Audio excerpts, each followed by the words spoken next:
कई लोगों से मैं बात करता हूं, आपस में लोग चर्चा करते हैं। 75 साल में हमने काफी तरक्की की, काफी प्रगति की, लेकिन इन 75 साल में कई देश भारत से आगे निकल गए।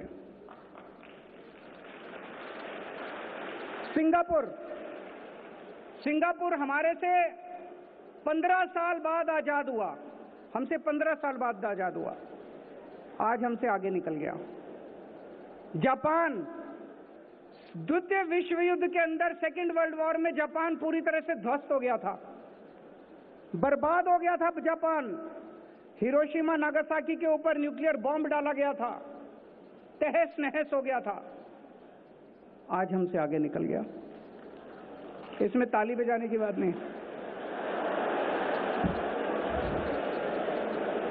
जर्मनी सेकेंड वर्ल्ड वॉर में बिल्कुल तहस नहस हो गया था। जर्मनी हिटलर के बाद पूरी तरह से तहस नहस हो गया था, वो भी हमसे आगे निकल गया। क्यों? हम पीछे क्यों रह गए? भारत पीछे क्यों रह गया? हमारे में कोई कमी थोड़ी है, हम किसी से कम थोड़ी हैं। भारत के लोग दुनिया में सबसे इंटेलिजेंट लोग हैं।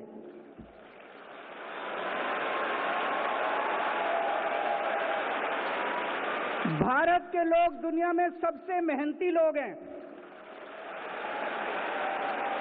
भारत के लोग दुनिया में बेस्ट लोग हैं।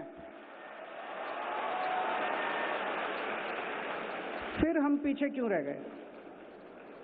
भगवान ने हमें सब कुछ दिया है। मैं हमेशा कहता हूं, जब भगवान ने पृथ्वी बनाई तो सबसे खूबसूरत जगह भारत को बनाया। भारत में नदियां हैं, पहाड़ हैं, जड़ी बूटियां हैं, फसलें हैं। क्या नहीं दिया भगवान ने? कोई कमी नहीं छोड़ी भगवान ने। भगवान ने जब इंसान बनाया तो सबसे इंटेलिजेंट लोग उसने भारत में पैदा किए। फिर हम पीछे क्यों रह गए? कुछ लोग पूछते हैं, can India lead the world? Why not? हमारे पास दुनिया के बेस्ट इंजीनियर हैं, बेस्ट डॉक्टर हैं, बेस्ट एडवोकेट हैं, बेस्ट साइंटिस्ट हैं। आज दुनिया को वर्ल्ड का लीडर होना चाहिए। तो दोस्तों, आइए आज सब लोग मिलके, 130 करोड़ भारत के लोग मिलके प्रण लें कि हम सब लोग मिलके आने वाले समय में भारत को दुनिया का नंबर 1 देश बनाएंगे। हम सब लोग मिलके प्रण लें कि आने वाले समय में हम भारत को दुनिया का सर्वश्रेष्ठ राष्ट्र बनाएंगे। हम सब लोगों को मेहनत करनी पड़ेगी। आज से 75 साल पहले जब हम सारे जन इकट्ठे हो गए, सब जब सारा भारत हो गया, इकट्ठा हो गया, हमने अंग्रेजों को बाहर फेंक दिया उठा के देश के। आज अगर एक बार फिर हम सारे इकट्ठे हो जाएं तो भारत को दुनिया का नंबर 1 देश बनाने से कोई नहीं रोक सकता। आज मैं आप लोगों से, जितने लोग इस हॉल में बैठे हैं,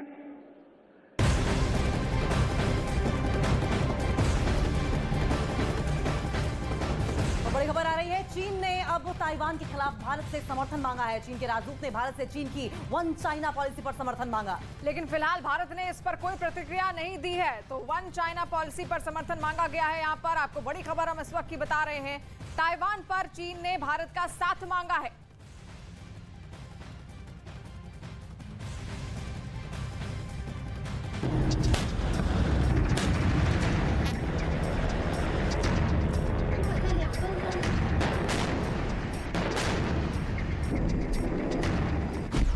निकल गई ड्रैगन की हेकड़ी।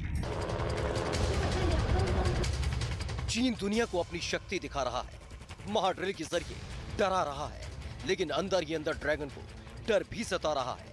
उसी डर का नतीजा है कि अब चीन मदद मांग रहा है। मदद भी किसी और से नहीं, बल्कि भारत से, जिसे वो जानी दुश्मन कहता है। भारत के साथ बॉर्डर मसले पर विवाद भी है। अब उसी चीन ने भारत से 1 चाइना पॉलिसी पर समर्थन मांगा है। चीन के राजदूत के बयान पर फिलहाल भारत ने कोई प्रतिक्रिया नहीं दी है। हालांकि भारत ने अब तक वन चाइना नीति का खुले तौर पर कभी भी समर्थन नहीं किया, जबकि इसी हफ्ते चीन ने संयुक्त राष्ट्र संघ में पाकिस्तानी आतंकियों को प्रतिबंधित करने की भारत की कोशिश को नाकाम किया और पाकिस्तान का साथ दिया। क्यों गिड़गिड़ाया ड्रैगन? भारत अमेरिका की सैन्य साझेदारी बढ़ रही है। भारत यूएस के सैन्य हथियारों के सबसे बड़े खरीदारों में भी है। आगामी महीनों में अमेरिका के साथ भारत युद्ध अभ्यास भी करने जा रहा है, जो कि चीन बॉर्डर के बेहद करीब होगा। साथ ही भारत चीन के विस्तारवाद का सबसे मुखर विरोधी है। ऐसे में भारत चीन के किसी भी हमले का समर्थन नहीं कर सकता, भले ही वो वन चाइना पॉलिसी के नाम पर हो या विस्तारवाद के नाम पर। और इसी के साथ चीन ताइवान तनाव के बीच एक बड़ी खबर भी अब सामने आ रही है। चीन के 13 फाइटर जेट ने ताइवान की सीमा को पार किया है। वहीं चीनी जेट ने मेडियन लाइन पर पार कर दी है। तो बड़ी खबर आप देख रहे हैं, 13 फाइटर जेट ने ये सीमा पार की है ताइवान की। और आपको बता दें, चीन के जेट ने मेरिडियन लाइन को पार किया है, जिसको लेकर लगातार विवाद ताइवान और चाइना के बीच में होता रहा है। चीन ताइवान सीमा से ये बड़ी खबर आपको सामने बता रहे हैं। और दक्षिण चीन सागर में युद्ध का नगाड़ा कभी भी बज सकता है, क्योंकि ड्रैगन अपनी हरकतों से ताइवान को उकसा रहा है। और आपको बता दें कि चीन की मंशा दिन प्रतिदिन अब और ज्यादा खतरनाक होती जा रही है। और ताजा घटनाक्रम की अगर बात की जाए तो ताजा घटनाक्रम में चीन ने फिर अपनी सीमा लांघी है और उसके 13 फाइटर जेट ताइवान की सीमा में घुस गए हैं। देखिए ये खास रिपोर्ट।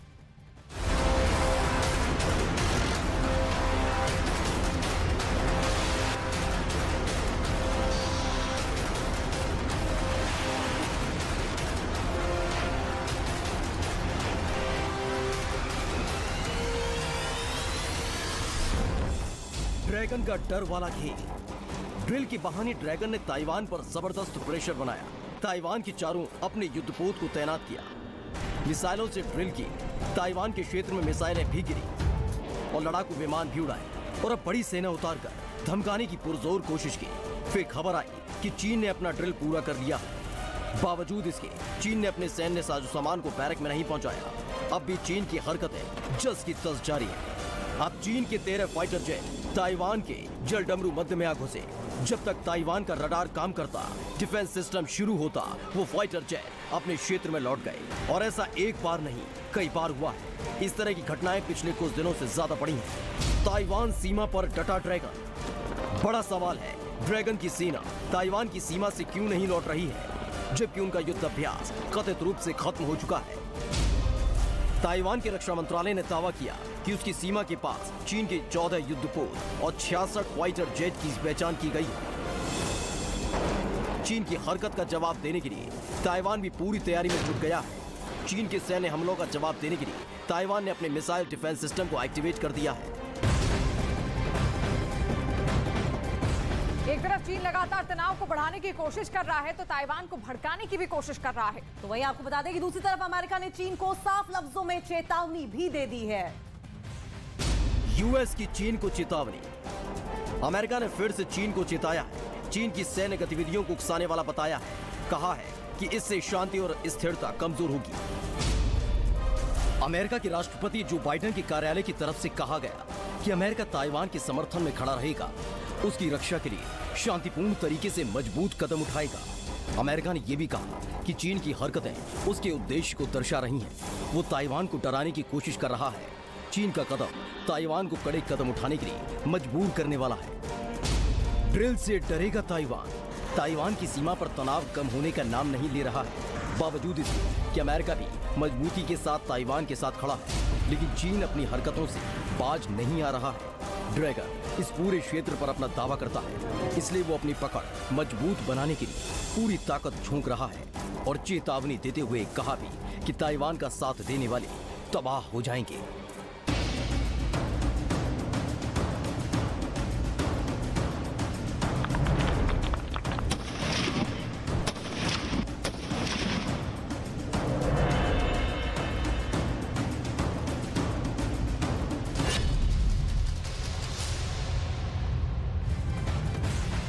और 15 अगस्त से पहले दिल्ली में बड़ी आतंकी साजिश का पर्दाफाश हुआ है। आपको बता दें कि खुफिया अलर्ट में ये बताया गया है कि दहशत की खेप भारत के अलग अलग हिस्सों में पहुंचाई गई हुई है, जिसके जरिए 15 अगस्त को बड़े हमले की योजना बनाई गई है। वहीं खुफिया एजेंसियों की तरफ से जारी अलर्ट में कहा गया है कि देश में दहशत के लिए आतंकियों ने साझा प्लानिंग की है। इसके साथ ही घाटी में भी एक बार फिर से आतंकी खौफ पैदा करने की साजिश रच रहे हैं। और अलर्ट के बाद पूरे इलाके में सुरक्षा कड़ी कर दी गई है। दिल्ली समेत देश के अलग अलग हिस्सों में चेकिंग अभियान तेज कर दिया गया है।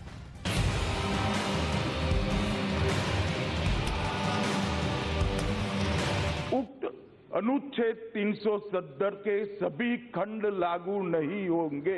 अमृत महोत्सव और 15 अगस्त 2023 तक चलेगा।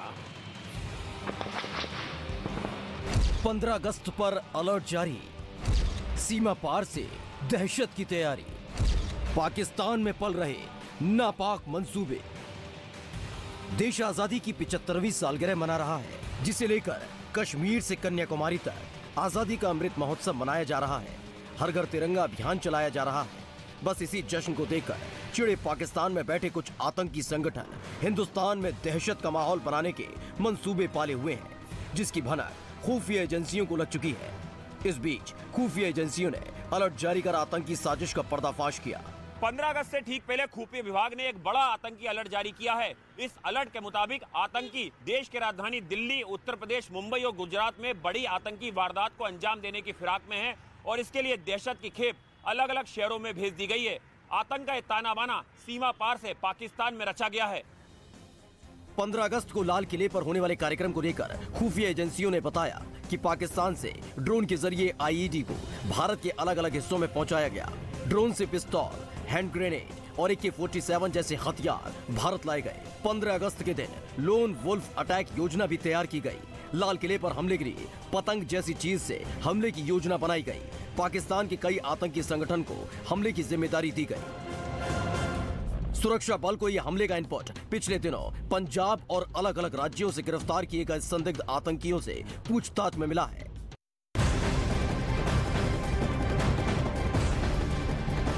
पाकिस्तान की बौखलाहट सिर्फ 15 अगस्त तक सीमित नहीं है, बल्कि पाकिस्तान तब से बौखलाया हुआ है जब से आर्टिकल 370 को हटाया गया है। और अब जम्मू कश्मीर में G20 समिट होने भी जा रही है। 15 अगस्त से पहले देश को दहलाने की आतंकियों की साजिश का पर्दाफाश हो गया है। कश्मीर घाटी भी है, क्योंकि पहले धारा 370 को हटाए जाना और उसके बाद कश्मीर में G20 समिट की तैयारी करना और अब कश्मीर में आजादी के अमृतकाल के चलते हर घर में तिरंगा फहराना आतंकियों के सीमा पार बैठे आकाओं की आंख में नश्तर की तरह चुभ रहा है। और यही कारण है कि आतंकियों ने अब बुखलाकर कश्मीर घाटी में हमले करने की प्लानिंग में जुट गए हैं। घाटी में गड़बड़ी की साजिश। घाटी में G20 समिट से पाकिस्तान बेचैन। पाकिस्तान की बेचैनी से बौखलाए आतंकी। आतंकियों ने बनाया खौफ का नया प्लान। घाटी की अमन शांति से पाकिस्तान में बैठे आतंकी बौखला गए। घाटी में आतंक पर हुए प्रहार से सीमा पार बैठे आतंकी घबरा गए, लेकिन बौखलाए इन आतंकियों की एक और बड़ी साजिश अंजाम तक पहुंचने से पहले ही बेनकाब हो गई। घाटी को अशांत करने का टेरर प्लान कोई और नहीं, पाकिस्तान में बैठे जैश-ए-मोहम्मद और हिजबुल मुजाहिदीन के आका रच रहे थे, जिनकी आतंकी साजिश का पर्दाफाश हुआ है। जैश-ए-मोहम्मद और हिजबुल मुजाहिदीन के आतंकियों की नजर अगले साल जम्मू कश्मीर में होने वाली G20 समिट पर है, जिन्होंने G20 समिट से पहले बड़ी आतंकी साजिश को अंजाम देने की योजना बनाई। दहशत फैलाने की साजिश को अंजाम तक पहुंचाने की जिम्मेदारी PFI, TRF, गजबनी फोर्स को दी गई। सूत्रों से मिली जानकारी के मुताबिक 2 दिन पहले घाटी में सेना के कैंप पर हुआ हमला भी इसी साजिश का हिस्सा था। बताया गया आतंकियों ने वहां के ईदगाह इलाके में मौजूद कैंप पर ग्रेनेड फेंका, जिसमें एक पुलिसकर्मी और आम नागरिक को चोटें आईं। आतंकियों की साजिश CRPF कैंप को उड़ाने की भी थी और ऐसा करके वो 15 अगस्त से पहले लोगों में दहशत फैलाने की कोशिश में थे। आतंकी हमले के बाद सुरक्षा बलों के जवान पहले से ज्यादा अलर्ट हो गए हैं। इलाके की निगरानी के लिए जवानों की तैनाती कर दी गई है और चप्पे चप्पे पर सुरक्षा बलों को तैनात किया गया है। जिस CRPF कैंप के ऊपर हमला हुआ था उसके बाहर बैरिकेडिंग करके रास्ते को बंद कर दिया गया है ताकि कोई भीतर ना जा सके। और वहीं आतंकियों की तलाश में सुरक्षा बलों के जवान जुट गए हैं और पूरे इलाके में सर्च ऑपरेशन जारी है। सीमा पर फौज हमेशा अलर्ट रहती है और इस दौरान पे हम थोड़ा सा हमने और भी सिक्योरिटी बढ़ा रखी है। इसके अलावा जो अंदर का इलाका जिसको हम हिंटरलैंड बोलते हैं, यहाँ की सिक्योरिटी के लिए भी हमने पुलिस के साथ में मिलाप कर रखा है। हमारी कॉन्फ्रेंस, सिक्योरिटी कॉन्फ्रेंस हो रखी है और उसके हिसाब से हमने एक स्कीम बनाई है जिससे पूरे इलाके में ज़्यादा से ज़्यादा डोमिनेशन किया जा रहा है। हालांकि इस हमले की जिम्मेदारी किसी आतंकी संगठन ने नहीं ली। बताया गया कि हमले के बाद जख्मी पुलिसकर्मी को इलाज के लिए अस्पताल ले जाया गया। दरअसल आतंकियों की बौखलाहट इसलिए भी बढ़ गई क्योंकि जम्मू कश्मीर के उपराज्यपाल मनोज सिन्हा ने दावा किया कि सरकार 1 साल में केंद्र शासित प्रदेश में आतंकवाद के ताबूत में आखिरी कील ठोक देगी और घाटी में जारी सेना का ऑपरेशन क्लीन स्वीप उसी का हिस्सा भी है।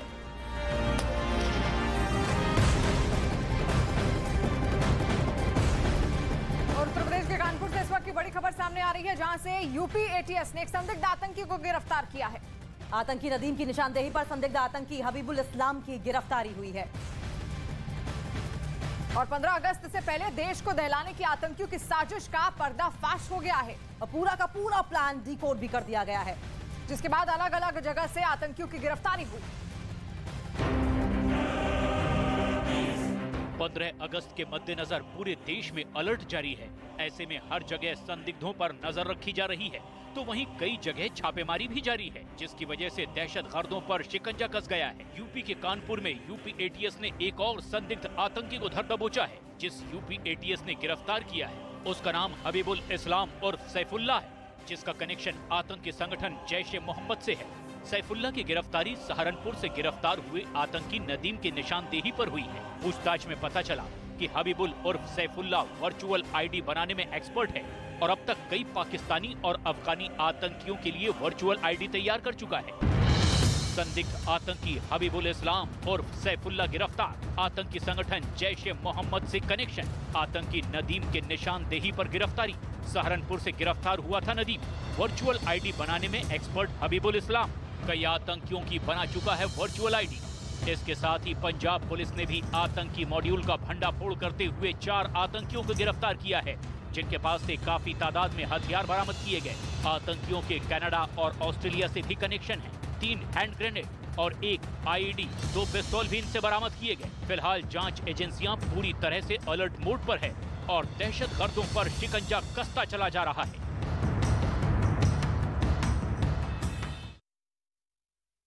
और पिछले 5 दिन के अंदर यूपी से 3 संदिग्ध आतंकियों की गिरफ्तारी हो चुकी है, जो कि 15 अगस्त के उत्सव में खलल डालने का पूरा प्लान बना रहे थे। आजमगढ़ से 10 अगस्त को सबाउद्दीन नाम का संदिग्ध आतंकी गिरफ्तार किया गया, जिसके बाद 12 अगस्त को सहारनपुर से मोहम्मद नदीम नाम के संदिग्ध आतंकी को उत्तर प्रदेश एटीएस ने गिरफ्तार किया था। वहीं मोहम्मद नदीम ने पूछताछ में हबीबुल इस्लाम उर्फ सैफुल्लाह का नाम भी लिया था, जिसके बाद आज यूपी एटीएस के कानपुर से हबीबुल्लाह इस्लाम को गिरफ्तार कर लिया गया है। और देखिए किस तरीके से लगातार सर्जिकल स्ट्राइक की जा रही है आतंक पर, क्योंकि बड़ी साजिश यहाँ पर लगातार नाकाम हो रही है। 15 अगस्त करीब है और ऐसे में देखिए किस तरीके से आजमगढ़ में अगर हम बात करें तो वहां पर सबाउद्दीन को गिरफ्तार किया गया है। सहारनपुर से मोहम्मद नदीम की गिरफ्तारी हुई है। और देखिए सहारनपुर और आजमगढ़ के अलावा अगर बात कर लें तो कानपुर से हबीबुल्लाह इस्लाम की भी गिरफ्तारी हुई है। तो लगातार यूपी एटीएस एक्टिव है और ऐसे में सर्जिकल स्ट्राइक्स आतंकियों के ऊपर की जा रही है। देहरादून की भी अगर बात कर लें तो देहरादून से भी काफी महत्वपूर्ण गिरफ्तारियां हुई हैं। वो मंसूबे जो कि दिल्ली को दहलाने के थे उन्हें नाकाम कर दिया गया है। लगातार यूपी एटीएस किस तरीके से एक्टिव है, 15 अगस्त से पहले उसकी तस्वीर हमने आपको दिखाई, किस तरीके से लगातार आतंक पर सर्जिकल स्ट्राइक हो रही है।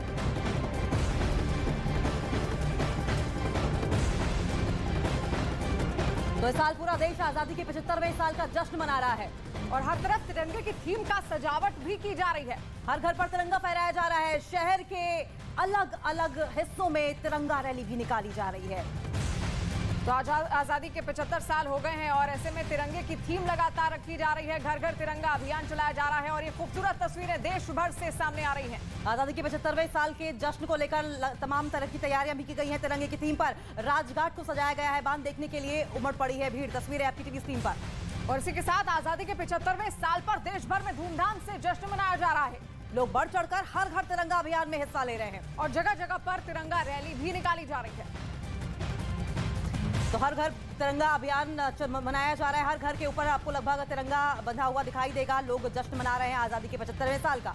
और न केवल घरों के भीतर बल्कि आप जो तस्वीरें देख रहे हैं तमाम देश भर की जो अलग अलग डैम है उनकी भी खूबसूरत तस्वीरें सामने आ रही हैं। ये बेहद सुंदर तस्वीरें हैं क्योंकि पूरा देश आजादी का 75 वर्ष मना रहा है, तो ऐसे में ये खूबसूरत तस्वीरें लगातार देश भर से सामने आ रही हैं और जिस तरीके से उत्साह देखने को मिल रहा है तमाम देशवासियों के प्रति, वो सबको और ज्यादा उत्साहित और प्रेरित भी करता है। और एक तरफ शान से लहराता हुआ तिरंगा और दूसरी तरफ ये बांध की तस्वीरें देखिए किस तरीके से लाइटिंग की गई है, मानो लाइन से ऑरेंज, व्हाइट और ग्रीन कलर का पानी बह रहा हो।